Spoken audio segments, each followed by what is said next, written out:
అమ్మవారి దగ్గర పెట్టిన చీరలు నేను ఎప్పుడు ఎక్కడికి వెళ్ళినా సరే కొనుక్కుంటానండి. నేను ఈ చీర అయితే మాత్రం అమ్మవారు శారీ అయితే కొనుక్కున్నానండి, కుట్టించుకుంటున్నాను. ఇది ఏంటి అంటే శక్తి పీఠాల్లో అమ్మవారు గుడికి అయితే మాత్రం వెళ్ళాను, పిఠాపురం అండి. అమ్మవారి దగ్గర పెట్టిన చీర. ప్లస్ ఏంటంటే అందరూ అమ్మవారి చీరలు కొంతమంది అంటూ ఉంటారు కట్టుకోకూడదు అని చెప్పేసి. దేవస్థానం వాళ్ళే అవి అంటే చీరలు, దేవుడి చీరలు అమ్మేస్తూ ఉంటారు కదండి. ఆ విధంగా నేనైతే మాత్రం కొనుక్కున్నాను. ఎందుకు కట్టుకోకూడదు అంటారు అంటే, ఇది అమ్మవారి పాదాల దగ్గర పెట్టిన చీరైనా, అమ్మవారికి కట్టిన చీరైనా సరే మనం ఇంట్లోకి రానప్పుడు మైలు పడుతుంది చూసారండి. మైలు పడినప్పుడు చీరలు అయితే మాత్రం కట్టుకోకూడదని అంటారు.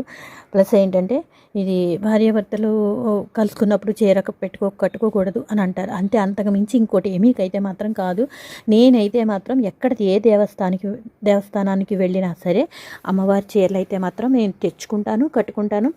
పూజ టైంలో కట్టుకుంటాను. నెక్స్ట్ ఏంటంటే ఏదైనా ట్రావెల్ చేసినప్పుడు వెళ్ళేటప్పుడు కట్టుకుంటాను, పేరెంటానికి వెళ్ళేటప్పుడు కట్టుకుంటానండి. ఇలాంటి చీరలతో మనం కట్టుకునేలాగా పడుకోం కదా. ఇది మంచి చీర కాబట్టి నేను ఈ విధంగా అయితే మాత్రం తెచ్చుకున్నాను. నాకు ఈ చీర అయితే మాత్రం చాలా బాగా నచ్చింది. చీర కాస్ట్ ఎందుకులేండి, కాకపోతే చీర నచ్చింది. నేను చీర అయితే మాత్రం తీసుకున్నాను. ఇదండి అమ్మవారి చీర.